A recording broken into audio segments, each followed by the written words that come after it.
In a world overflowing with noise and non-stop commentary, Proverbs reminds me that wisdom often shows itself not by saying more, but in knowing when to be silent.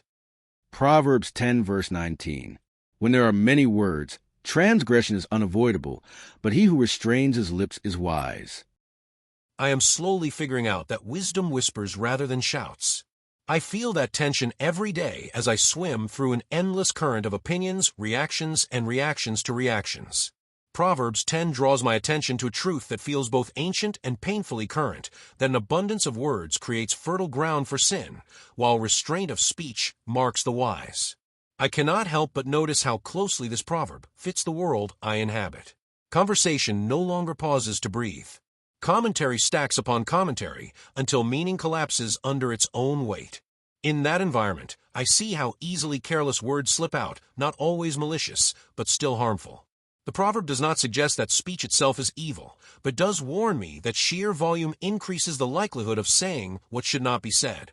This passage reminds me of another proverb that feels like its companion. A fool who closes his lips is considered wise. Proverbs 17 verse 28. Silence becomes a kind of byproduct for wisdom, so much so that even a foolish person can appear discerning simply by holding their tongue. I find that humbling. It tells me that wisdom is not only about knowing what to say, but often about knowing when not to speak at all. My own experience confirms this uncomfortable truth. More often than not, when I choose quiet over commentary, I avoid escalating tension or deepening misunderstanding.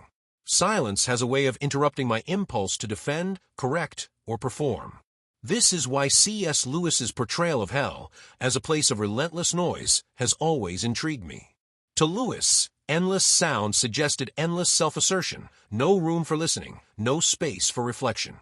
If that is so, then quiet may be closer to holiness than I usually admit. All of this leaves me longing for stillness, not as an escape from responsibility, but as a posture of trust. In becoming quiet before God, I learn again that wisdom often begins when my words finally end. And that is my thought for today. God bless and have a great day.